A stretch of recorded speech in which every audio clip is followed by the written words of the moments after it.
Tonight we're reporting on the international chaos that defines Trump's January, the president repeatedly threatening a once unthinkable step, attacking our European allies or invading Greenland, all so that the U.S. might take that country by force, something you may recall from recent Putin foreign policy. Now, after major pushback, which includes U.S. lawmakers condemning Trump's war talk, European leaders fighting fire with fire, they've talked about an economic bazooka to go back and hurt the U.S. for Trump's sort of economic war of choice. And then the mounting tremors in the financial markets this week, the biggest stock drop in months, which then rebounded today. With all this going down, Trump is backing off. He says he's taking military action off the table as he arrived and then spoke and at times ranted at foreign leaders and bankers at the Davos summit in Switzerland. All of this leading to backtracking that international outlets call a climb down from his threats. Hey guys, welcome back. Andrew is here. So this has just happened. Trump's own former White House lawyer is speaking out on camera about what he witnessed inside the administration. Meanwhile, a government legal filing quietly reveals a secret underground hospital being built beneath the demolished East Wing, built for one man. And as all of this unfolds, America's adversaries are watching. Let us start with what the world is seeing, because sometimes it takes an outside perspective to make something visible that we have all grown too used to notice. And this reflects a common Trump dynamic. The bluster, the sweeping claims, the threats to use basically unilateral, unreviewable powers that any president has, but few have used like this. And that obviously requires people and countries to react only after much effort, which might have been spent on other things, and market jitters and the rest I just mentioned, only after all that to try to just get Trump to stop doing the thing that so many people think is damaging. In this case, getting him to retract, trim, or outright surrender this threat of a war with Europe that most Americans are like, are you serious? Now, on tariffs, they call this whole dance taco. Trump always chickens out. The Greenland fight comes with fresh concerns about not only Trump's policies, right, which is a fancy word for starting a war. And does anyone in this country want him to start that war? Russian state media, of all places, is now openly referring to the sitting president of the United States by a nickname that would have been unthinkable just a few years ago. They are calling him Trump the Hunchback. That is not a phrase being whispered in back rooms. That is the language being broadcast across Russian television to their entire viewing public. Off the table as he arrived and then spoke and at times ranted at foreign leaders and bankers at the Davos summit in Switzerland for news that he shared last night, so that sort of broke on the beat. Mr. Cobb sharing with us his view of what he sees as his former boss, Donald Trump's cognitive decline. I think there's been a significant decline. You know, he's always been driven by narcissism, but I think the dementia and the cognitive decline are, palpable, as do many experts, including many physicians. I don't think there's anybody outside of the United States who believes that Trump is sane. And if you have seen the footage, you understand exactly why people went there. The images of Donald Trump walking up the steps of Air Force One, back bent forward, shoulders curved inward, moving with the kind of careful, labored deliberateness that you do not associate with a man who holds the nuclear codes. Those images spread across international media, and that was not the only clip. We have a particular political system in America, and for many reasons it favors incumbents and seniority. Officials in both parties in this country have been seen living up all the way to their demise and dying in office. That's true from the courts to the Congress. Trump is the third president in our modern era to face questions of age and fitness based on the actual age of the person, how they seemed in public, not a medical diagnosis, and any visible conduct. He is not immune or separate or distinct from how other presidents in both parties have faced that. When he arrived back at Joint Base Andrews, the same posture, the same careful walk. International journalists noticed, foreign governments noticed, the whole world noticed that people are paying attention, even if some television networks are not. But what really drew attention was the footage from China, because the trip to China was supposed to be a moment of presidential stature, a moment of global diplomacy, a chance for Donald Trump to stand on the world stage and project the kind of strength that he has built his entire political identity around.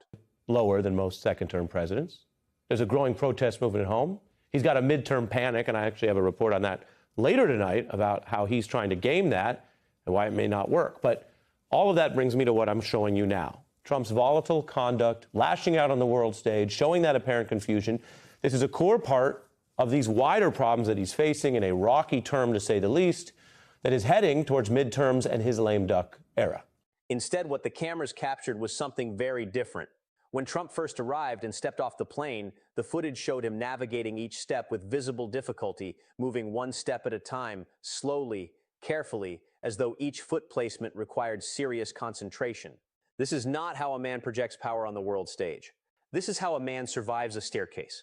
And the details kept piling up. When Trump stood beside Chinese President Xi Jinping, people noticed visible signs of physical aging that have become more pronounced.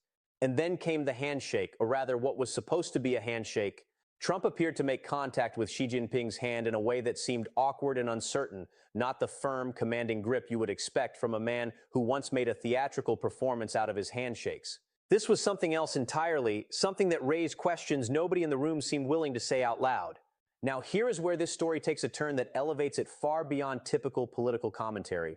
Because Ty Cobb, a man who served as one of Donald Trump's top lawyers inside the White House itself, a man who has no political incentive to say what he said, sat down and watched the footage.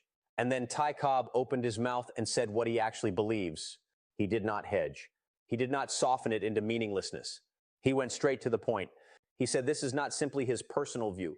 He referenced the work of Dr. Bandy Lee, a psychiatrist trained at Harvard and Yale, highly regarded at the National Institute of Mental Health, who along with 26 of her colleagues published a detailed journal article about what they identified as Donald Trump's malignant narcissism and what they described as the appearance of early frontal lobe dementia.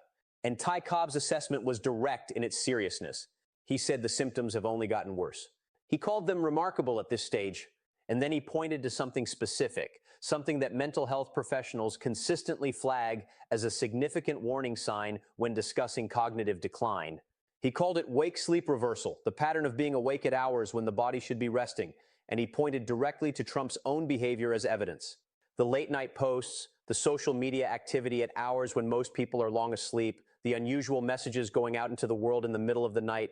Ty Cobb framed all of this as consistent with the kind of cognitive deterioration that he and experts in the field believe is happening in real time to the man sitting in the Oval Office. Let that land for a moment. This is not a Democrat. This is not a political opponent. This is Donald Trump's own former White House lawyer telling the world on the record that he believes the President of the United States is showing symptoms of frontal lobe dementia and that those symptoms are getting worse. Now let us talk about the legal filing, because this is where things move from alarming into something that feels significant. The Daily Beast ran the headline, "White House reveals secret new hospital for Donald Trump." But do not take the Daily Beast's word for it alone. Look at what was actually filed. This was a document submitted by Trump's own Department of Justice, his own administration, filed in federal court in Washington, D.C., as part of a motion in support of a request to dissolve an injunction that had been blocking construction underneath the east wing of the White House, an area that had already been demolished. And buried inside that legal filing, in the kind of bureaucratic language designed to make significant revelations sound routine, was a description of what exactly is being built down there. The filing states clearly that the project includes a state-of-the-art hospital and medical facility, top-secret military installations, bomb shelter structures and equipment, protective partitioning, and other features fully designed to protect Donald Trump. A state-of-the-art hospital underground beneath the White House, built specifically around one person's needs. And the question that nobody in power seems willing to answer directly is this: why does a man who is supposedly in excellent health need a secret underground hospital built beneath the home where he already lives? Because you have to pair that question with what else is happening on the medical front. Trump is reportedly heading to Walter Reed Hospital for what his administration is describing as his annual physical, but the timeline here does not add up. He had a physical not long before this, and then another one after that, and now a third visit is being scheduled. And on top of the multiple physicals, there are the dental visits. The Trump White House has confirmed he will be going for a dental appointment, but here is what makes that notable. There is already a fully operational dental suite inside the White House itself, right there on the grounds. And Trump had already been to the dentist shortly before this trip was announced. And before that visit, there was another one. Multiple dental appointments mysteriously stacking up, being added to a schedule that already includes unexplained medical visits to Walter Reed at a frequency that goes well beyond what any normal routine physical examination schedule would require. The pieces of this picture, when you put them side by side, form something that raises serious questions. Let us go back to China for a moment, because what happened there deserves more than just a physical health analysis. It deserves a hard look at what came out of Donald Trump's mouth while he was standing on the world stage representing the United States of America. There was the moment captured on camera where Trump stood next to Xi Jinping and a reporter tried to ask him about Taiwan. And Trump's response was to look slightly dazed, smile, and essentially repeat that China is beautiful while appearing to not fully process what was being asked of him. When the reporter pressed on Taiwan specifically, Trump seemed almost startled by the mention of the word, as though it had caught him off guard in a setting where Taiwan should have been one of the central topics dominating his diplomatic thinking. The moment drew significant attention, and not for flattering reasons. Then there were his interviews. Donald Trump, apparently quite pleased with himself, announced that he had come up with a brand new word. He wanted to call Democrats not Democrats, but a variation removing one letter from another word. He explained with visible pride how he had arrived at this new creation and appeared delighted by this, as though presenting a moment of genuine comedic brilliance. This is a man holding the most consequential office in the world, and he is in China, standing before international media, presenting a single letter alteration to a common English word as a notable intellectual achievement. But nothing from the China trip was more factually concerning than what Trump said about the Strait of Hormuz. He made the claim with complete confidence that Iran had always kept Hormuz closed, that they had used it as a weapon repeatedly, shutting it down against figures like Obama, Reagan, Clinton, and Bush. He presented this as established fact. He then contrasted this supposed history with his own relationship with Iran, suggesting that they do not weaponize it against him because they respect him. The problem with all of that is that it is simply not accurate. The Strait of Hormuz was not always closed. Iran threatened to close it at various points, but the waterway remained open. This is verifiable. This is documented, and the fact that Trump stated the opposite as though it were undeniable historical reality in a formal international setting while conducting the foreign policy of the United States raises profound questions about his grip on basic geopolitical facts. And then Xi Jinping demonstrated something that many foreign policy analysts have long suspected. He knows exactly how to handle Donald Trump. The Chinese president walked Trump through a garden and showed him ancient trees, some 200 years old, some 300, one reportedly around 400 years old, and Trump was genuinely transfixed. He marveled at the trees. And then, in a moment that was striking to watch, Trump turned to Xi and asked him something along the lines of whether other world leaders had ever been brought to this place, whether other presidents and prime ministers had stood where he was standing. He seemed to be searching for reassurance that this moment was special, that he was special, that Xi's hospitality toward him was unique and singular and meaningful. The nature of the question asked to the leader of the United States' primary geopolitical rival during a diplomatic visit was notable in a way that many commentators struggled to fully articulate. And Xi Jinping, who clearly had done his homework, followed up the garden walk with something even more calculated. A group of children brought in to cheer and perform for Trump's arrival, and the effect was immediate and visible. Trump lit up. He was moved. He later told Xi that he was particularly impressed by the children, that they were happy and beautiful. He called it an honor like few he had ever seen. The man who commands the largest military on earth was visibly, emotionally moved by children performing a choreographed welcome. Xi Jinping read Trump's preferences and responded accordingly. He understood that spectacle, flattery, and the image of welcoming young faces would create a positive atmosphere in ways that no amount of traditional negotiation could. And it worked. Right after the children, Trump was talking about a fantastic future together with China. While all of this was unfolding, Iran was not watching in respectful silence. They were watching and they were mocking. Trump sat down with Sean Hannity and made the claim that America's Space Force has 9 cameras in orbit pointed directly at Iran's nuclear facilities. He said that these cameras are so powerful they can read the name tag of any individual who walks near the site. And then, with complete seriousness, he noted that since many people in Iran share common names, you could guess correctly a significant percentage of the time. The Iranian embassy responded. They posted a message dripping with mockery. They are not afraid. They are not concerned. They are making jokes. The nation that Trump recently confronted militarily is publicly ridiculing him, and the markets are feeling the consequences. The stock market had already shed nearly $2 trillion in a single session, as Treasury yields climbed to levels that send serious signals about the stability of the financial system. And through all of it, Trump is talking about satellite cameras and inventing new words in China. There was also the moment where Trump spoke to a New York Times reporter in a way that revealed something unsettling about his relationship with basic professional interaction. When the reporter asked him a standard question, a basic piece of journalism, Trump did not answer it. He did not deflect it.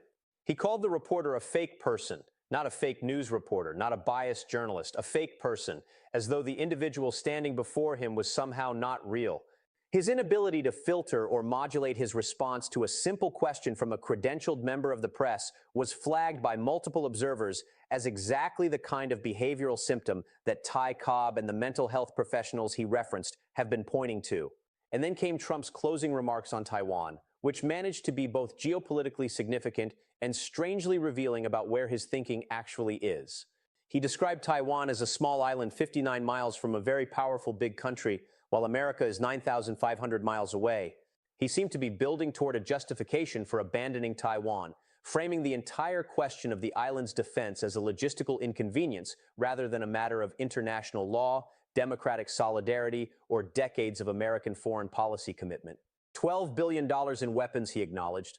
But when you look at the odds, when you look at the distances, when you weigh the difficulty of the problem, his words trailed off in a way that suggested he had already made a private calculation about where this is all going. So here's where we stand.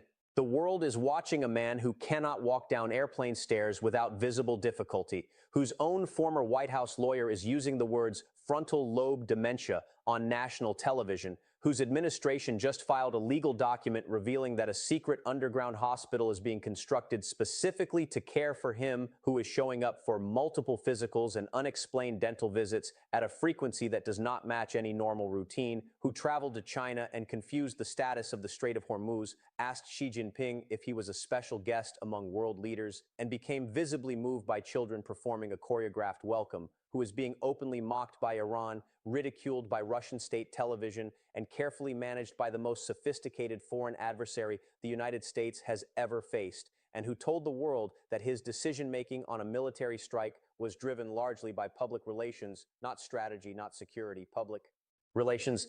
We will be tracking every step of what happens next. The hospital visit at Walter Reed is coming.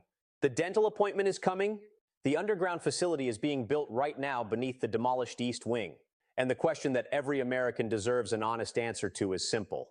What is actually happening with this man's health? And why is his own government building a secret hospital underground to deal with it while telling the rest of us that everything is fine? The congressmen are talking. The lawyers are talking. The court filings are talking. And the footage from China is telling its own story. You just have to be willing to look at it with clear eyes and ask the question that the whole world is already asking. Because while questions about Trump's physical and cognitive condition continue to unfold in plain sight, the legal documents speak for themselves, and his own former top White House lawyer is now speaking on the record.